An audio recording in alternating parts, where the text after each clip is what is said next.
함께 찬양 코드로 찬양하시면서 나오겠습니다. 이곳에 생명샘 솟아나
찬양하시겠습니다.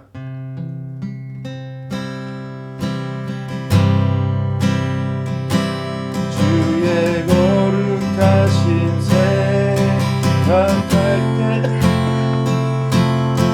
주의 크신 사랑을 느낄 때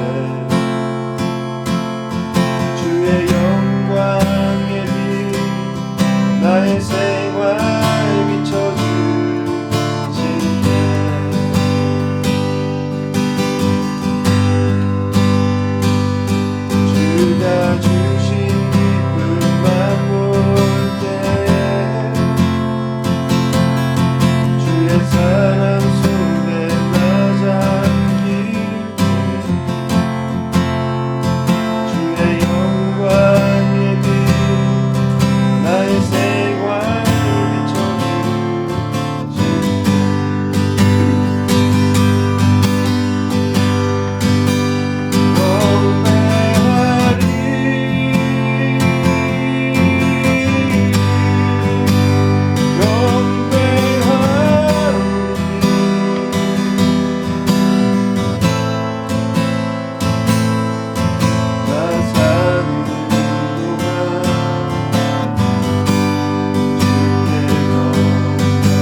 각자의 기도 제목 그리고 내가 기도해야 될 대상을 기억하며 함께 기도하겠습니다.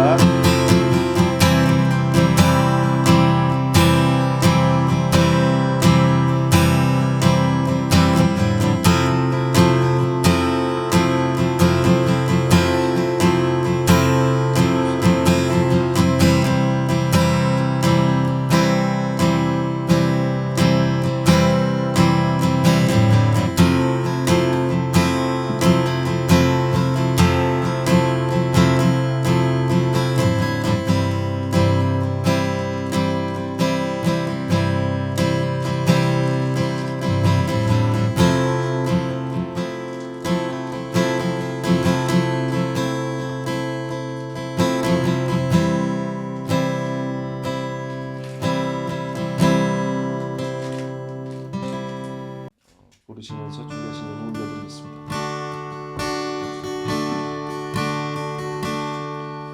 너 예수께 조용히 나가 내 모든 짐 내려놓고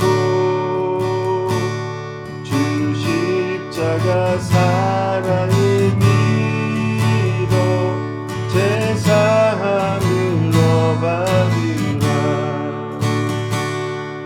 예수께 조용히 나가 내 마음을 쏟아놓으라.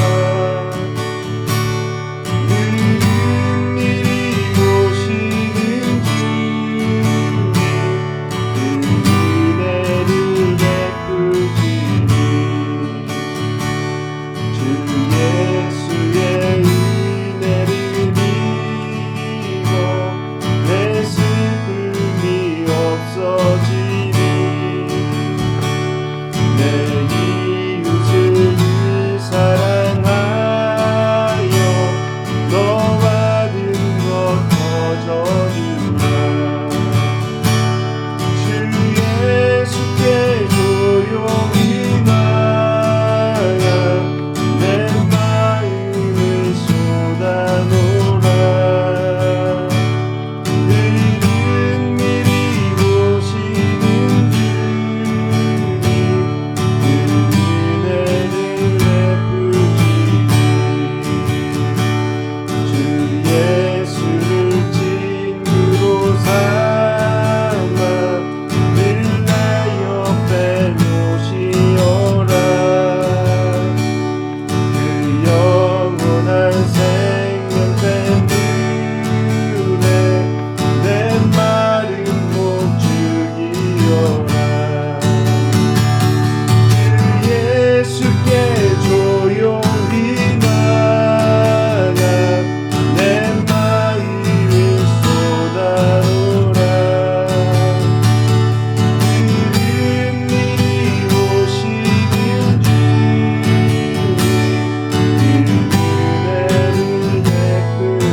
사도신경 하심으로 우리의 신앙을 함께 고백하시겠습니다. 나는 전능하신 아버지 하나님 천지의 창조주를 믿습니다. 나는 그의 유일하신 아들 우리 주 예수 그리스도를 믿습니다. 그는 성령으로 잉태되어 동정녀 마리아에게서 나시고 본디오 빌라도에게 고난을 받아 십자가에 못 박혀 죽으시고 장사된 지 사흘 만에 죽은 자 가운데서 다시 살아나셨으며 하늘에 오르시어 전능하신 아버지 우편에 앉아 계시다가 거기로부터 살아있는 자와 죽은 자를 심판하러 오십니다. 나는 성령을 믿으며 거룩한 공교회와 성도의 교제와 죄를 용서받는 것과 몸의 부활과 영생을 믿습니다. 아멘. 네, 말씀 보시겠습니다. 말씀은 사도행전 1장 15절에서 26절까지 말씀입니다. 사도행전 1장 15절에서 26절까지 말씀, 모든 사람의 마음을 아시는 주라는 제목 함께 나누겠습니다. 제가 쭉 읽어갈게요. 오늘 좀 깁니다.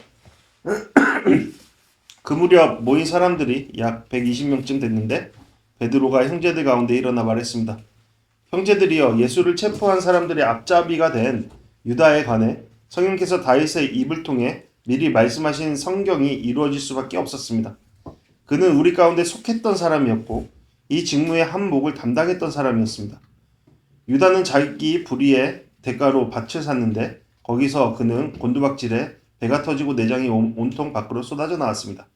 이 일이 예루살렘에 사는 모든 사람에게 알려졌습니다. 이 밭을 그들의 지방말로 아겔다마라 불렀는데 그것은 피의 밭이라는 뜻입니다. 그런데 시편에 그의 처소를 폐허가 되게 하시고 그곳에 아무도 살지 못하게 하십시오 라고 기록됐고, 또 다른 사람이 그의 직무를 차지하게 해주십시오 라고 기록됐습니다. 그러므로 주 예수께서 항상 우리와 같이 다니던 동안에, 곧 요한이 세례를 주던 때부터 시작해 예수께서 우리들 가운데로 하늘로 올리워 가시기까지 함께 다니던 사람들 가운데 하나를 뽑아 우리와 함께 예수의 부활에 대한 증인이 되게 해야 합니다. 그래서 사도들이 두 사람, 곧 바사바 또는 유스도라고 불리던 요셉과 마띠아를 추천했습니다. 그리고 그들은 모든 사람의 마음을 아시는 주여, 이 두 사람 가운데 주께서 택하신 사람이 누구인지 보여주셔서 이 봉사와 사도의 직무를 대신 맡게 해주시옵시오. 유다는 이것을 버리고 자기 자리로 갔습니다 라고 기도했습니다. 그러고 나서 그들이 제비를 뽑았는데 마띠아가 뽑혀서 그가 11 사도들과 함께 사도의 수에 들게 됐습니다. 아멘. 네, 오늘 말씀 모든 사람의 마음을 아시는 주라는 제목으로 말씀 전합니다. 우리가 잘 아는 공주와 완두콩 이야기 아시죠? 왕자가 신부감으로 진짜 공주를 찾고 있었습니다. 그런데 많은 여자들이 자신이 진짜 공주라고 말했죠. 누가 진짜인지 알 수 없었습니다. 그래서 왕자가 한 가지 방법을 고안해내기를, 아주 작은 완두콩 하나를 침대 맨 밑에 두고 그 위에 매트리스를 여러 장 포개해 놓았습니다. 겉으로 보기에는 누구라도 편안하게 잘 수 있는 침대였습니다. 그래서 가짜 공주들은 아무 문제 없이 잘 잤습니다. 오히려 자신들이 살던 것보다 더 편안하다고 생각했는지 모릅니다. 그러나 진짜 공주는 달랐죠. 그 작은 완두콩 하나 때문에 몸이 불편해 잠을 이룰 수 없었습니다. 왜 그랬습니까? 그는 평생 가장 좋은 잠자리에서 자라왔기 때문이죠. 아주 작은 이물질 하나에도 민감할 만큼 예민함이 그에게 살아있었던 것입니다.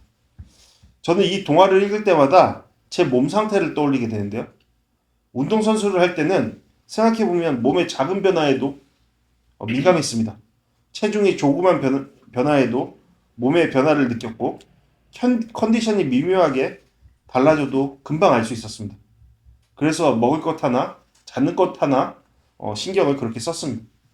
그런데 요즘은 예전 같지 않아요? 예민하지 않습니다. 몸이 둔해졌습니다.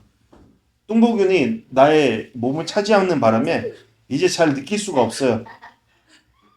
그러다 보니 음식에도 예전만큼 신경을 쓰지 않게 됩니다. 어쩌면 예민함을 잃어버렸다는 것은 건강이 예전 같지 않다는 신호이겠죠? 저는 이 이야기가 우리 그리스도인에게 참 많은 교훈을 준다고 생각하는데요. 영적으로 하나님 앞에 바르게 서 있는 사람은 죄에 대해 예민하죠. 예민할 수밖에 없습니다. 하나님과 가까워질수록, 말씀 안에 거할수록 우리의 양심은 더 섬세해집니다. 예전에는 아무렇게 넘겼던 말 한마디, 생각 하나, 태도 하나가 이제는 마음을 불편하게 하죠. 그렇지만 반대로 영적으로 둔감해지면 죄가 죄로 느껴지지 않은 때가 옵니다. 그래서 모든 것에 둔감해져 버리죠. 그래서 마음속에 쌓인 것이 입으로 그렇게 나타나고, 어떤 문제가 있을 때 아무렇지도 않게 행하게 됩니다. 어떠한 기준도 없이. 작은 타협도 괜찮아 보입니다. 아, 이 정도 괜찮지 라고 넘기게 되죠. 문제는 뭐예요? 우리의 영적 무감각이 강해지면 강해질수록 우리의 삶이 하나님과의 관계에서 더욱더 멀어져 버린다라는 겁니다. 성경은 분명히 얘기하고 있어요.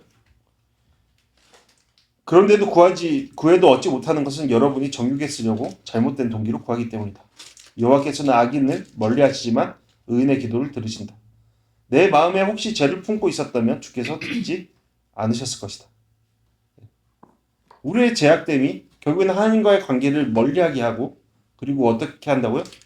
하나님께서 더 이상 우리의 삶에 것들을 듣지 않으시는 상태에 이르게 한다라는 것을 말하고 있죠.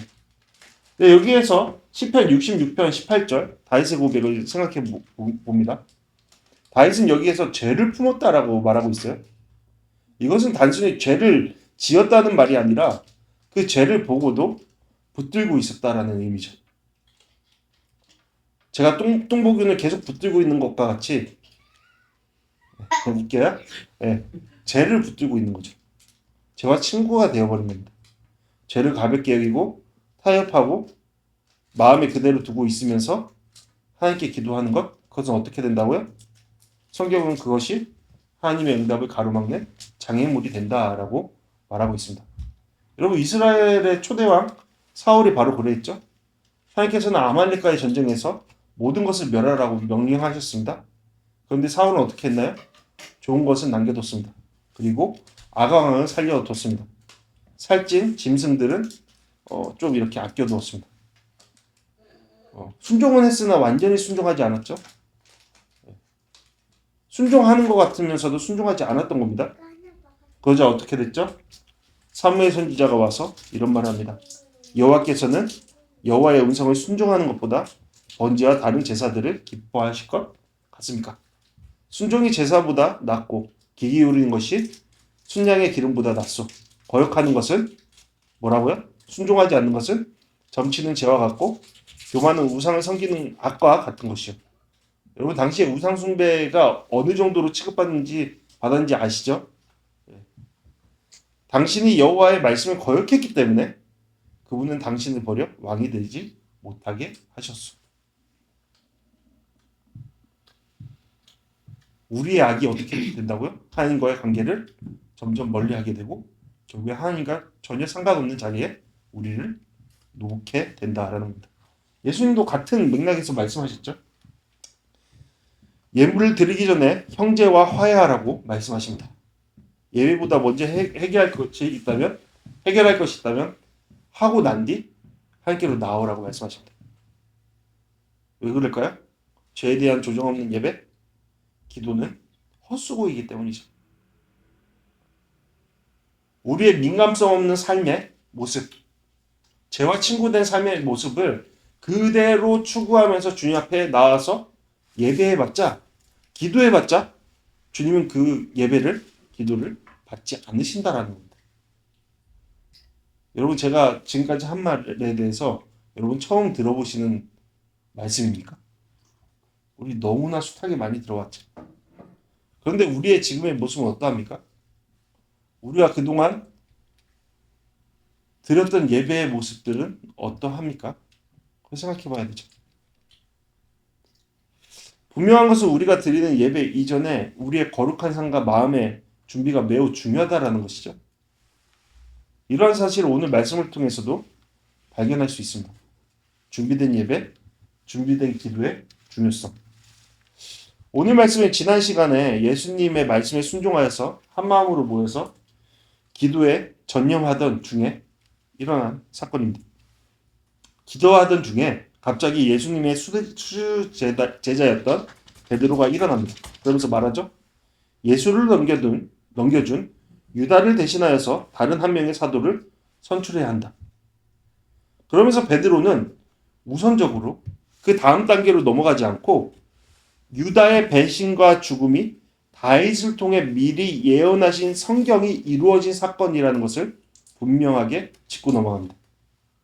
이것은 단지 유다가 하나님의 배신자로 태어나기 전부터 낙인 찍힘 받았기 때문에 벌어진 일이다라고 말하는 것이 아닙니다.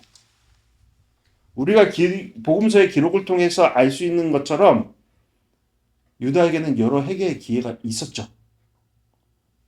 그러나 앞서 언급된 다윗의 시편과 같이 유다는 죄를 품었고 죄를 소유했고 죄와 친구가 되어서 결국에는 무감각 속에 사망에 이르렀던 겁니다. 그리고 그의 사망은 단순한 사망이 아니라 예수 그리스도를 배반하는 죽음이었습니다. 지금 일어나서 뭔가를 선포하고 있는 베드로와 유다의 차이는 무엇이죠? 죄를 품은 자와 죄를 알고 버린 자의 차이라는 겁니다. 제가 이전의 설교에서도 많이 이것에 대해서 얘기했었죠. 베드로가 이에 대해서 다음 단계로 넘어가기 전에 강력하게 언급하는 것은 죄의 결과가 바로 이러하다라는 것을 이에 대한 경각심을 갖도록 믿음의 공동체에 알리기 위해서입니다. 분명히 하자라는 겁니다. 우리가 지금 뒤에 무슨 일을 할 것인데 하나님의 뜻대로 무슨 일을 할 것인데 그 전에 우리가 점검해 봐야 할 것이 있다. 그것은 뭐냐? 죄에 대한 심각성을 우리는 깊이 알아야 된다. 그 선포는 뭐예요? 너희들에게도 그와 같은 죄가 있는지 살펴봐야 한다라는 것이죠. 이를 통해서 악은 어떤 모양이라도 피하라라는 바울의 선포와 같이 베드로 또한 죄의 심각성에 대해서 미리 알리는 겁니다. 결국 욕심이 죄가 사망을 낳게 되는 까닭이죠.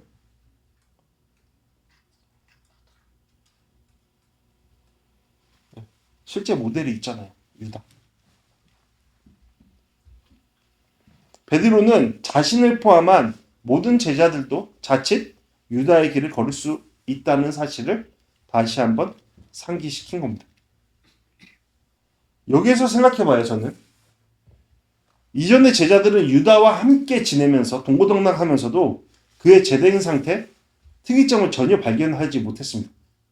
그래서 예수님과의 만찬의 자리에서도 예수님의 말씀, 너희 중 하나가 나를 배반할 것이다 라는 말씀을 도저히 이해할 수 없었습니다. 도대체 누구야? 라고요.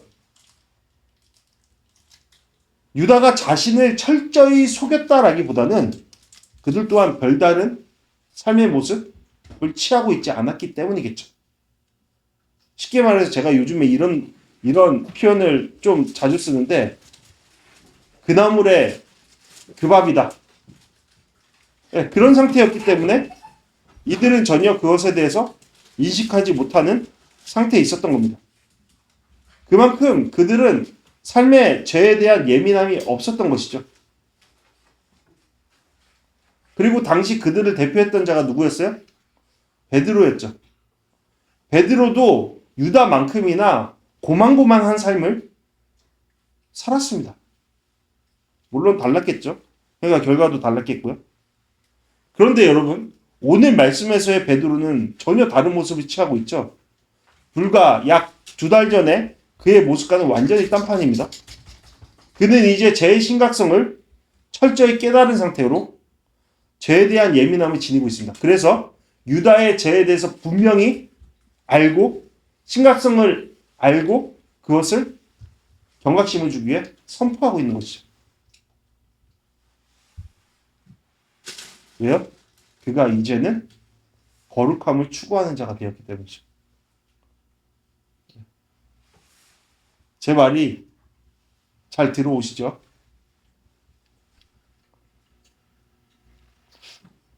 저는 그렇기 때문에 오늘 17절 말씀이 쉽게 넘어가지가 않아요.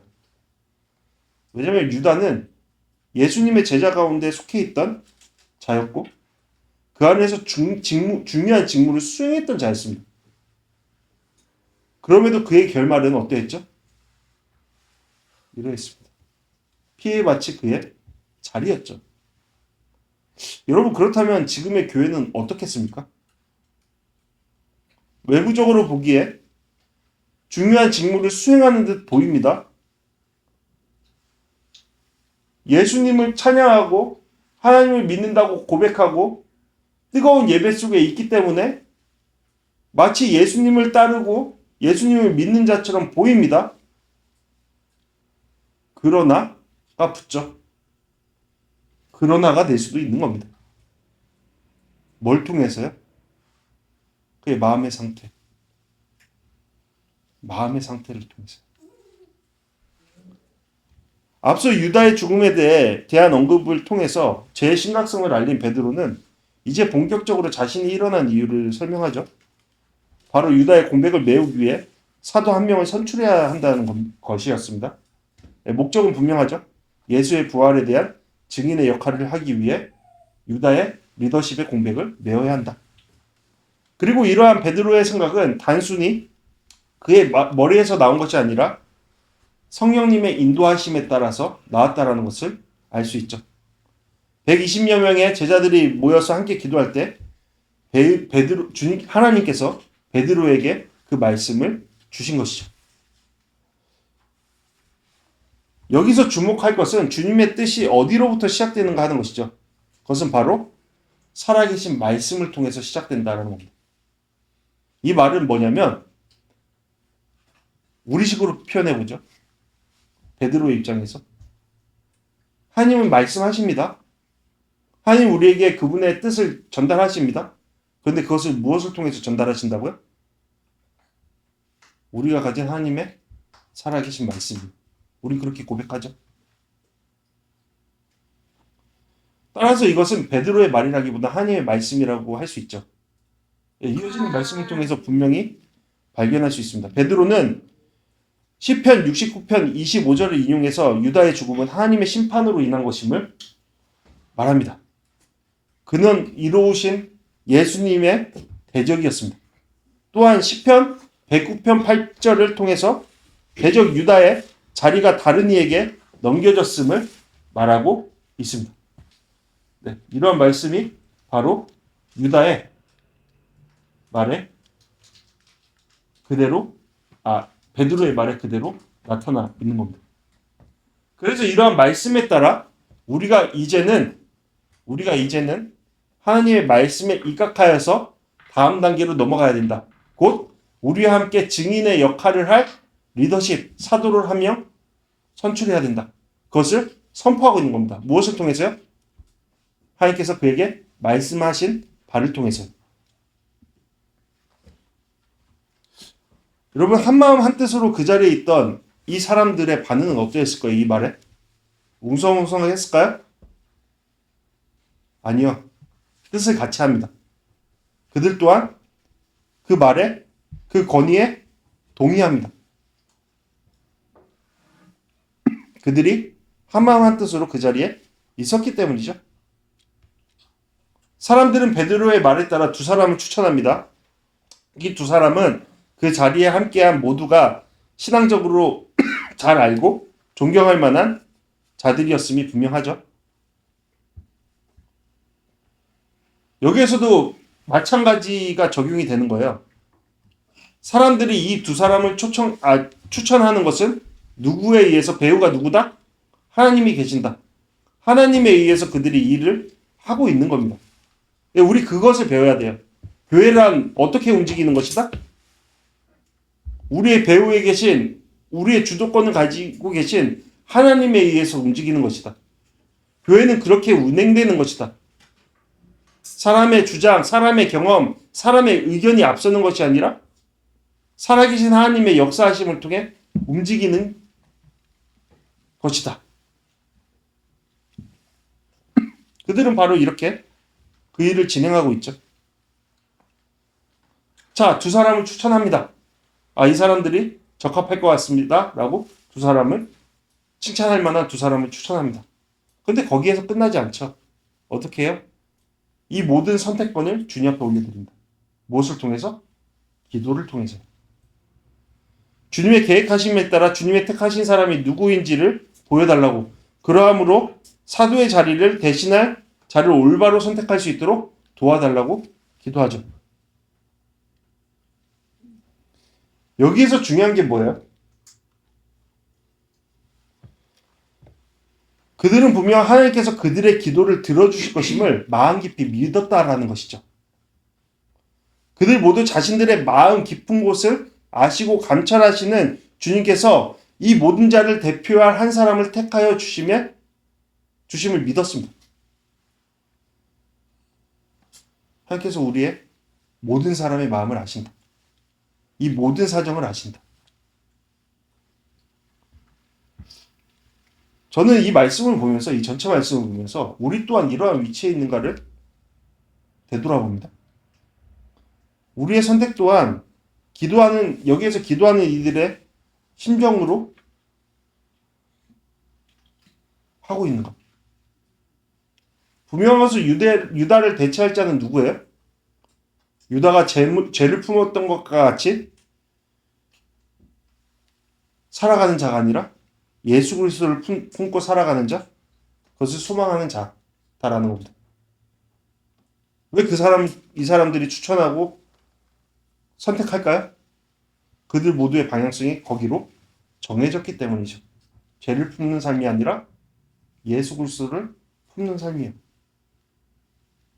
공동체는 바로 이러한 모습으로 나아가야 합니다. 우리의 기도의 모습은 바로 이래야 한다라는 것이죠. 오늘 말씀은 하나님을 의지하면서 하나님께 어떻게 구해야 하는지를 잘 보여주고 있죠. 이렇게 구해야 합니다. 하나님의 뜻을 앞장세워서 우리의 마음의 모든 것들을 아시는 주님께 나의 모든 판단과 선택을 드리는 겁니다. 그러기 위해서 무엇보다 중요한 게 뭐예요? 첫 번째 베드로가 분명하게 언급했던 것. 바로 죄에 대한 경각심입니다. 왜요? 죄는 우리의 길을 멀게 하고 우리의 눈을 멀게 하기 때문에. 하나님의 말씀을 듣지도 못하게 하고 그 말씀대로 살아갈 수 없도록 우리를 마비시키기 때문이죠. 올바른 하나님의 말씀을 해석할 수 없는 머리와 생각이 죄된 삶을 살아가는 자들에게 있을 것이고, 그렇다면 반드시 삶도 없겠죠. 따라서 우리는 무엇보다 뭐에 대해서 먼저 생각해 봐야 돼요? 우리의 죄에 대해서 먼저 생각해 봐야 돼요. 그래서 우리는 시험과 죄에 대한 죄를 구분하는 지혜가 있어야 돼요. 시험과 죄. 여러분, 시험은 뭐고 죄는 뭡니까? 시험은 뭐고 죄는 뭐예요? 어린아이의 일을 버리라라는 책을 보면 단테 이야기가 나오는데요. 단테는 구불구불한 산길을 오르는 사람의 여정에 그리스도인의 삶을 비유해요. 여행을 시작할 때 그는 젊은이였어요. 산길을 얼마간 올라가자 덤불 속에서 사나운 늑대가 뛰쳐나옵니다. 그러면서 그를 갈기갈기 찢으려고 합니다. 단테는 여기에서 늑대를 정욕으로 비유한 거예요. 육체적 욕망이고 젊은이가 당할 수 있는 가장 큰 시험, 정욕을 말하고자 했던 것이죠. 시간이 흘러서 그는 더 올라가서 중년에 이르게 되죠. 그러자 거대한 호랑이가 그를 덮칩니다. 이것은 교만의 호랑이입니다. 중년의 큰 시험은 지위와 명예, 신분에 대한 교만입니다. 그리고 마침내 이 사람이 정상에 가까워집니다. 유년기이죠. 그러자 갈기 달린 사자가 달려와요.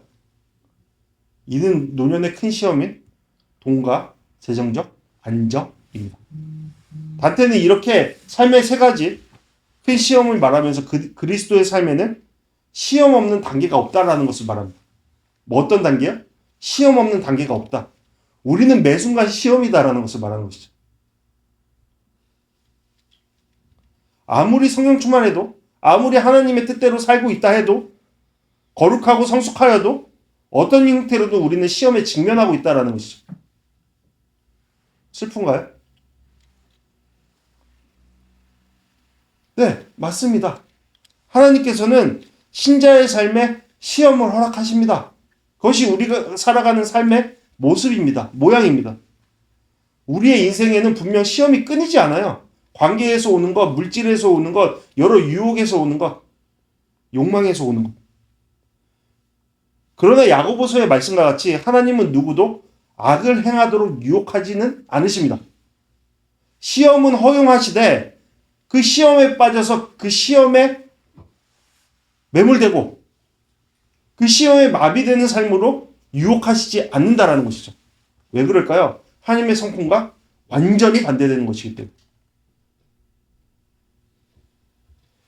하나님은 아브라함을 시험하셨죠. 그러나 그가 악을 행하도록 유혹하지 않으셨습니다. 그 순간만큼도 그의 자유권을 허락하셨죠. 너가 선택하라는 것을 허용하셨습니다. 죄인들은 자신의 실패를 하나님의 탓으로 돌리는 경향이 있지만 죄의 원인은 뭐예요? 하나님이 아닌 것이죠. 시험과 죄 구분됩니까, 여러분? 사람이 시험을 당하는 것은, 그러니까 죄를 범하는 것은 자신의 욕심에 이끌려서 유혹에 빠지기 때문이에요. 그것이 죄의 원인입니다. 스스로 어떻게 해요? 아까 다윗이 말했던 것처럼 66편에서 죄를 품기 때문입니다. 여러분, 우리가 살아가는 모든 공간에 죄를 지을 수 있는 시험이 너무나도 많습니다. 그죠? 근데 그 시험과 친구가 되느냐 아니면 작별하느냐, 그것은 우리의 선택인 것이죠.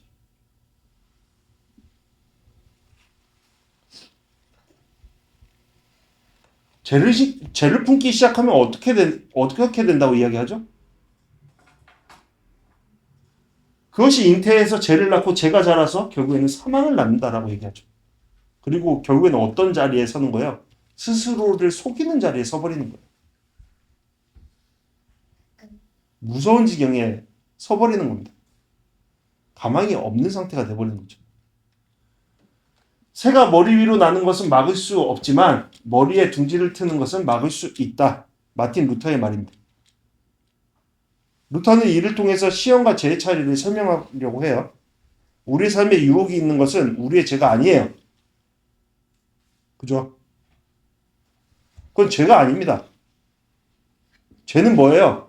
그러한 시험의 유혹과 손을 잡고 친구가 되는 것, 그것이 죄죠. 하나님께서 주신 선한 욕구를 잘못 사용할 때 그것이 죄가 되어서 우리를 사로잡아 버리는 겁니다. 모든 욕구가 악한 것이 아니라 그것을 잘못 사용하는 것이 악한 것이죠. 여러분, 돈이 악한 겁니까? 돈은 우리에게 선한 것들을 줍니다. 여러분, 우리의 성욕이 악한 겁니까? 아니죠. 하나님께서 주신 선물이에요. 우리의 어떤 일에 대한 열정들이 나쁜 겁니까? 아니죠. 그것이 과욕이 될 때 우리를 사로잡아 버리는 겁니다. 그런 것이죠. 뭐가요? 선한 욕구를 거부하고 우리의 욕망이 앞설 때. 그래서 우리는 기도해야 되죠. 항상 경계하고요.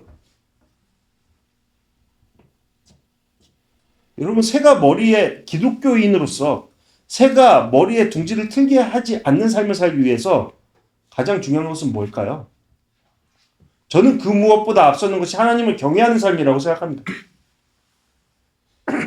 너무나 지난주 말씀이 우리에게 시사하는 바가 크잖아요. 지난주 주중에 우리가 함께 봤던 말씀. 하나님께서 아브라함을 시험하시죠. 그가 그 어떤 존재보다 하나님을 사랑하며 하나님을 의존하며 하나님을 믿는지를 살피시기 위해 그를 시험하십니다. 생각해보면, 어떻게 보면 이 시험은 아브라함에게 있어서 매우 중요한 사건이면서 동시에 중요한 선물이 될 수 있었던 시험이었죠. 그의 삶에 있어서. 왜요? 그의 조력자, 그의 능력, 그의 모든 것 대신 하나님이 그의 삶과 함께 하심을 그가 이 시험을 통해 통과할 때 더욱더 확고히 할 수 있었던 단계였던 것이죠. 따라서 하나님께서는 아브라함을 시험하시면서 어떻게 하여? 이삭을 제물로 바치라고 말씀하십니다. 이삭은 누구예요? 하나님의 약속을 이어갈 하나밖에 없는 아브라함이 가장 사랑하고 있는 생명 아들입니다. 이러한 하나님의 명령은 아브라함에게 있어서 너무나 큰 시험이었겠죠?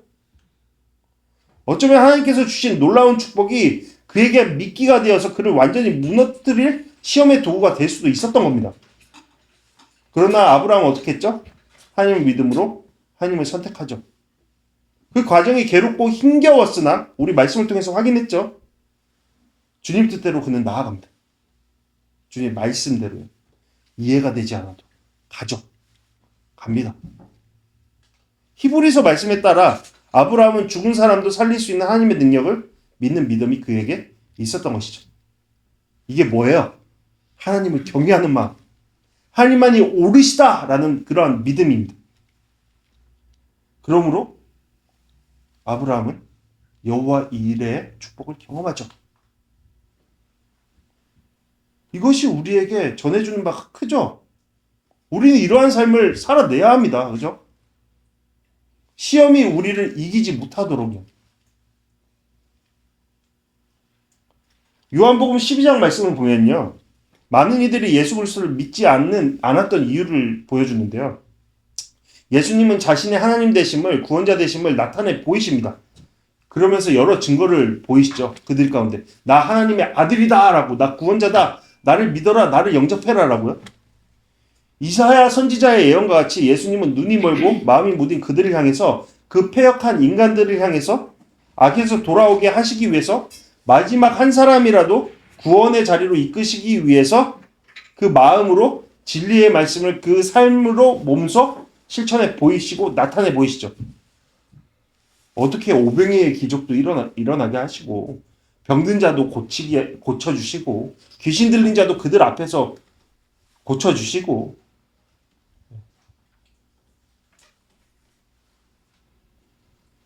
이러한 예수님의 하나님의 역사 가운데 예수님을 믿는 자들이 분명히 있었습니다. 그런데 그들의 믿음은 완전하지 않았다라는 것이 성경의 증언이에요. 그들에게 증인된 삶이 없었기 때문이죠. 그런데 그들이 그랬던 이유가 뭐였어요? 여기서 말하는 대로 출교를 당할 수 있는 두려움 때문이었어요. 당시 유대인들에게 출교는 사회적 추방과 같았어요. 최고의 종교적 형벌이었는데 성전에 들어갈 권한을 박탈됐고 어떤 법적인 보호도 받을 수 없는 위치에 처하게 됐어요. 그러니까 길을 가다가 사람들로부터 위협을 받거나 피해를 당해도 법적으로 어떤 보호 조치가 이루어지지 않았어요. 그렇게 되면. 일반인들과 교제도 불가능했고 죽을 경우 그를 위해 장례를 치르는 것도 금지되었어요. 그러니까 유대인들에게 출교는 사회적 사망과 같았어요. 그렇기 때문에 이들의 이러한 모습을 쉽게 비난할 수는 없어요. 우리 입장에서. 그죠?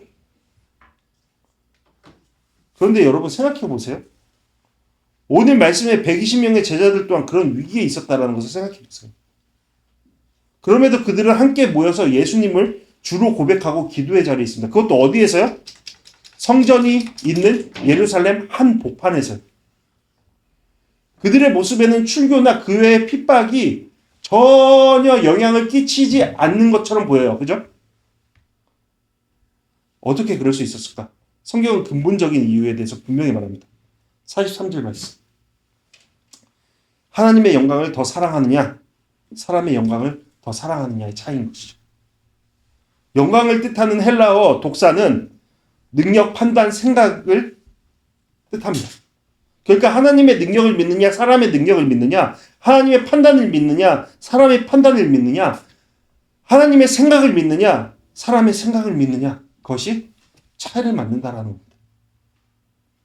그렇다면 우리는 어때요? 우리의 마음은 어때요? 오늘 말씀에서 제자들은 모든 사람의 마음을 아시는 주여라고 고백하고 있습니다. 네. 주님은 우리의 모든 것을 아십니다. 우리의 모든 지난 과거와 지금 현재와 심지어 미래까지도 모든 것을 아시는 분 되세요. 그러니까 우리가 믿는 것이죠. 의존하는 것이죠. 그러한 능력이 없으시다면, 그리고 그러한 능력으로 우리를 살피시지 않는다면 우리가 믿을 이유가 없죠. 기도할 이유가 없는 것이죠. 네, 믿습니다. 이것은 그러므로 우리에게 큰 힘과 위로가 되는 것이죠. 이 고백을 하는 자는 어떠한 고백을 하는 거예요? 그 고백하는 자가 하나님의 영광 속에 있다라는 것을 고백하는 것이죠. 그죠? 그래서 그 영광에 힘입어서 기도하는 겁니다. 이들이 보였던 것이고 우리가 보여야 될 모습인 것이죠. 그런데 이러한 모든 사람의 마음을 아시는 주여라는 뜻은 뭐예요? 또 두려움입니다, 여러분. 주님은 우리의 마음의 상태를 아십니다. 그리고 그것에 대해 분별하실 올바른 분별력이 있으시고 그것을 통해 행하실 엄격함도 주님이 갖고 계시다고요. 거룩하신 하나님, 사랑의 하나님. 그런 주님 앞에 이러한 기도를 통해, 이러한 고백을 통해서 기도하는 자들의 마음속에 뭐가 있는 거예요? 자비로우신 하나님, 두려우신 하나님. 그런 주님을 바라보며 기도합니다. 여기에 내포되어 있는 게 뭐예요? 주님, 우리가 더 이상 죄의 자리에 서지 않고 주님을 품는 자리에서 주님께 기도합니다. 주님을 쫓기 위해서. 여러분, 오늘 말씀에서 유다의 자리는 대체됐죠? 비록 그가 예수님의 가장 가까운 자리에 있었으나 그는 주를 믿지 않았고 결국 죄를 품은 채로 사망에 이르게 되었기 때문이죠. 그가 자신에게 있던 시험의 유혹과 손을 맞잡은 까닭이었어요. 그래서 우리는 먼저 이것부터 생각해 봐야 돼요. 우리는 유다와 다른 길에 서 있는 것. 그리고 모든 사람의 마음을 아시는 주님을 기억하면서 나아가고 있는 것. 그렇다면 우리의 삶은 어떻게 될까요? 하나님을 경외하는 자. 너의 인생이 나를 경외함을 내가 안다. 여호와 이래. 내가 너의 인생을 준비할 것이다. 여호와 이래. 내가 너의 인생을 보호할 것이다. 내가 너의 삶의 깃발이 될 것이다. 너의 나를 향한 영광된 찬양을, 삶을 내가 받을 것이다. 응답할 것이다. 축복할 것이다. 그것이 우리에게 힘 아닙니까? 여러분은 사람이 감당할 수 없는 시험을 당한 적이 없습니다.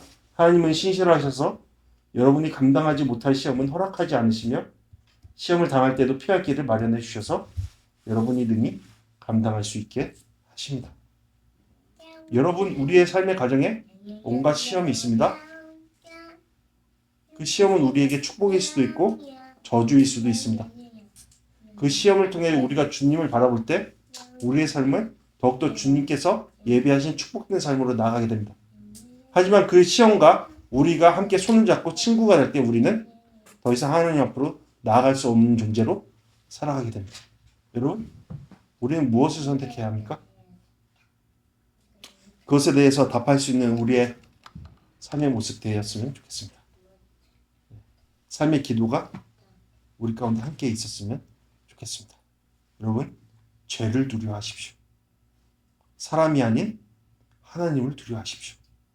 그러면 주님께서 우리를 지키실 것입니다. 네, 함께 주 안에서 내 영혼은 안전합니다. 찬양하시겠습니다.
겉은 멀쩡하나 속은 완전히 비어있고 썩어서 결국에는 무너질 인생의 삶을 살고 싶지 않습니다.